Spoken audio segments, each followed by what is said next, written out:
Hello, can you hear me? Hey, can you hear me? Hello, good morning, good afternoon, good evening, depending on where you are. My name is Analiz and I'm speaking from Brazil, so this is afternoon for me. Hello. It is a pleasure to be here today, especially with this special edition, totally online. And I'll be sharing a little bit of some reflections about the future of work, but more specifically, the future of your work. Are you designing the future of your work, or is somebody else designing it for you? So we're going to talk about the future of work, but from a different perspective, from an inside-out perspective. You're going to understand later on why. So I've been studying the future of work, very curious about how we're going to work in the future. So browsing a little bit about future skills, what we have to learn to be ready for the new world. But to be honest, I'm a little bit tired of the reports. Probably you're tired too. Like, we're talking a lot about technologies, for sure. They're totally important. We're talking about some soft skills, yes, but what else? Sometimes I have the impression that we are not innovating in the way we work. Or are we depending only on the technologies to drive how we're going to work? Or can we design how we want to work? So when we look and we talk about the future of work, there's normally two sides, like two polarities. We have the negative, let's say, perspective, where people get afraid, they might lose their jobs, they're afraid of technology. It's interesting to have technology, but will I have my job? And on the other hand, we have a more positive, let's say, perspective, which I prefer to take, which is, okay, so if we have a lot of technology coming in, if technology is changing completely the way we work, what is our role as human beings? Is it time now to think, what is the role of a human working? Because jobs were not designed to humans, they were designed to machine. So can we think about what would be the way that humans would work? So if the machine and automation is doing, let's say, the hard work, the big work, we will have more time to reflect about what is our role, what is special about being human and working. Can we think about different things that we haven't been discussing at the workplace? Can we say feelings? Can we say intuition? Can we talk about passion, purpose, and what is our role in the society? What is the role of a company? Can we think about that in the future of work? Can we think about innovation beyond technology, beyond home office? What else can we discuss about the way we work? So I started my career very focused on my career. I'm an engineer. I went working in the corporate world. Oh, a lot of stories. Long story short, I pursued my career path as looking for success, isn't it? Like looking for the career ladder. I was very busy focusing on my career. How could I progress in my career? But what is it to be successful? Because a lot of people are achieving their objectives, but are they feeling they're achieving what they really wanted? What is that all about? So I've learned the hard way, as many of us. I was achieving my goals in my career, and I got a little bit into a crisis. I didn't know why, but something was wrong. I was already researching about the future of work, mainly about culture and how can we have a better culture in the corporate world. But then somehow I got disconnected to myself, and I didn't know why. My body was telling me something I couldn't hear. And then I decided to go to the UK. I left Brazil. I went to the UK to study in a creative school to study innovation. I was very inspired about new ways of working, new technologies, and I got very inspired. But then again, I got into another crisis, a more existential one. You know, it looks like when you have a car crash and people start thinking and reflecting, why do they exist? What is all that about? What is the meaning of it all? It happens to me. It happened to me, not because of a car crash, lucky enough. But then I started looking to myself and wanting some reasons for why we work. Why do we work? We normally would say we work for money, but is it all? So I was looking to find myself, and I went to a very deep search of who am I? Why am I here for? What is my role in the society? Can I think beyond my career? And then I realized I wanted to bring innovation in the way we work. I wanted to bring purpose. And I was looking for my own purpose, like what is the meaning of my life? And I wanted also to help other people to find a more purpose-driven life and work. True purpose, not the romantic perspective that we have as something nice to say or something nice to add on LinkedIn, but what really drives us. And then I founded my own brand because I couldn't fit anymore. I couldn't fit in the jobs I was seeing outside, and decided to build something new. So I'm going to share a little bit of my transformation process because I want you to also reflect about your own. So what is the meaning of work? Are we too busy thinking about our career, or are we really thinking, why do companies exist? Why do you work? Do you work because of money, because of recognition, because using your time? I don't know. Why do you work? And let's imagine if you say you work for money because, yeah, we all have to work. If you didn't have to work because of money, would you work? So while I was questioning all that into a deep reflection about who was I and what is the role of work and what is my role in the society, I also started thinking about what was broken outside. What was broken outside in terms of systems? So how is our educational system? Is it working how it should be? What about politics? Well, if you read a little bit about politics in Brazil, you're going to know why I'm discussing about that. And economy, oh my God, we are in a big crisis. And what about our working life? Are people happy, satisfied? Or are we all stressed and sick in the work environment? What about health? So it's a little bit controversial because I was thinking about who was I? What is the meaning of my life? I couldn't fix myself, and I was thinking about how to fix the world. Why? Because it's always connected.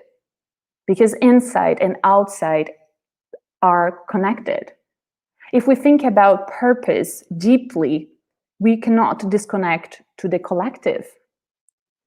So while finding who we are and why do we work, we will find what do we want to fix in the world. Because we can no longer look at work as just like pursuing a career. Does it make sense? If we look outside and see how the world is, does it look like what we want to achieve? So what do we want to fix? What is broken outside? What drives you to fix it? And why do I love keep thinking about the future? Because future gives hope. We cannot change the past, but we can create the future. But my question to you is, are you designing the future of your work? Or is it someone else that is designing it for you? So you can also think about what is sick out there and you want to heal. In other words, what is broken out there that you want to fix? But we have a lot of things to fix. And sometimes it's tiring to think how many systems we have to fix as a society. But we have to think strategically. We have to be clever and smart to understand what is the best way that I can fix, that I can serve. This is going beyond the career perspective. This is seeing work as a means to fix something that is broken in the world. It is seeing your work as a mission. What do you want to fix? And what and how we want to fix? How can I help that? And that's where the inside-out perspective comes in. Because we need to understand who we are deeply. We need to understand what I can bring, how can I be useful to society? How can I serve the best? But if I'm too worried with my career and my status and the position and updating my LinkedIn to look nice on whatever, I'm not focusing on what I can bring to the world. What can you bring to the world? You need to understand who you are so that you can best serve. How is the best approach to fix the world? Well, we need to take our roles. And then it requires a big shift from a performance perspective to a purpose perspective. What does that mean? Well, if we think about performance or career even, we think about being the best in the world. But if we shift to purpose, can we think about how can we be the best to the world? How can we serve? How can you serve? So I've started researching a little bit more about the future of work during my master thesis, which was about the future of work and women. And I've interviewed a lot of women, both in Europe and in Brazil. And it was very insightful. What I came to realize, talking to women in the tech industry, was that they envision a future that is different from their current workplace environment. So they envision a future which is less ego-driven, that is more collaborative, that is less hierarchical, that is more looking for cooperation and collaboration, a different way of leading, like inspiring people and empower people to thrive. But it was completely different from what they were seeing in their workplace. And they have learned to focus on playing the game. So these women that I've interviewed, they've learned how to play the game of the corporate world, of the corporate ladder, how to grow in their career. But they were not bringing their own truth. They were not bringing their own truth because they were replicating and copying the existing model. Because that's what success looks like. That's how people recognize in the workplace environment mostly, copying a successful model that was there before. So are we truly innovating if we are copying and if we're looking for recognition? Are we really innovating? And I'm not here to blame these people. We are all responsible for changing our own environment. Are we replicating? Are we copying, pasting the same old mindset? Or maybe we're just bringing new clothes, but for the same old body. Are we innovating, or are we just playing the game of our careers? And why we keep focusing on that, on this system? Well, I bring here the model of Barrett that I like, which is about the 7 levels of consciousness. It comes from the Maslow pyramid. It adds one more on the top. So the first 3 layers, before saying that, if you're not familiar with the model, so it's a way of measuring, evaluating the level of consciousness. You can do that for individuals, for companies, and even for countries, which is very cool. And then you can evaluate in which level companies, countries, and people are. And if we are in the first 3 layers, in the first 3 levels, we are acting on fear. We are looking for belonging, but we want to be accepted and validated. We are afraid. We need to be validated. And the negative aspect of that is acting on fear. And that is replicating our ego. That comes from scarcity. What is scarcity? Well, the mindset that is not enough. We live in a competitive world, and we keep saying that the workplace is very competitive. So there's only one place, there's only one position. So if I am on fear, I will attack to defend. How do I act when I am in fear?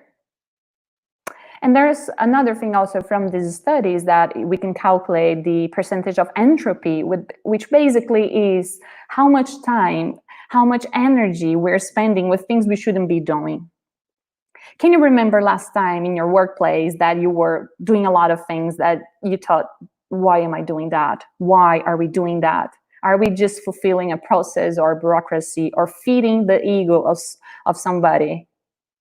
So how much time and energy are we busy with fear? How much time and energy are we spending on following a career or success against maybe all odds? So what is the goal of a company? Are we replicating the fear culture? What happens if we continue like that? Especially in a moment, in a crisis, how we are today, do we want to keep replicating fear? Do we want to continue with the fear? And then I come back to you and ask you, what is your role in all that? How can you shift from these 3 layers and move forward? So the 4th one is the transformation. And that's why I was telling you about my transformation. We need to look inside in order to transform. We cannot help and serve, which are the highest levels here, if we don't understand how we operate from our ego and from fear-based culture. We need to transcend, we need to go beyond that if we want to help the society, if we want to build a better world, we need to go beyond that. We need to move from ego to echo. We need to move from competition to collaboration. And the first step to do that is looking inside. It's a little bit controversial sometimes because we think that looking inside is being egocentric, but it's not. We need to go deep inside ourselves and take this journey within to understand why we are operating here. And how can we move beyond that? And if I go deep and understand who am I, what is my role in society, what are the skills and talents that I can bring, how can I serve, then I start impacting the outside in a positive way. When I look inside and understand how I can serve best, I can move beyond the me, afraid, fear culture that we live in, moving to us, to organizations, society, and even to the world. But don't get worried with the world because it looks too huge, but can you impact the environment around you? How people feel when they are around you? What are you bringing to the workplace? Are you designing how you believe we should be working in the future, or are you just keep copying and pasting and doing the same things over again? Are we stuck in this game? Are we playing this game of fear and defending ourselves because we are afraid? Afraid of getting fired, afraid of not being recognized, afraid of being caught because we're not so smart, afraid of saying we don't know, afraid. Are we stuck there? That's why I invite you to this journey within. Because if you take a look within and understand who you actually are and go beyond your ego and the fear culture, you can understand and look from a broader perspective and understand how you can fix what is broken out there. What is the best way that you can serve? So my question to you is, let's imagine a situation. So let's say we want to hire a team to reboot the world because we have a lot of things to fix, right? We have our education system, politics, economy, health, work environment. We have a lot of systems to fix. Something is broken outside, and the first step is to remember what is broken outside. So let's say that we are going to reboot the world. Let's say we are hiring a team to reboot the world. My question to you is, what is your role on that? What will be your role in fixing the world, fixing society, and actually bringing innovation and bringing a whole new way of working? What is your true motivation? And what are you driven by? What and how you want to fix? So that's my final reflection to you. I'm super on time, I'm proud. So here I leave my contacts in case you want to continue this conversation because it's very deep. So if you want to continue this conversation, I invite you to keep in touch. through my LinkedIn or Instagram if you speak Portuguese. And that's it. Thank you very much.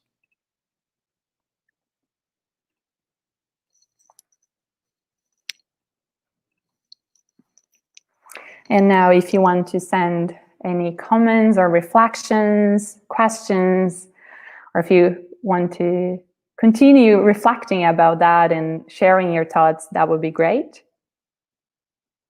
And I thank you for your time.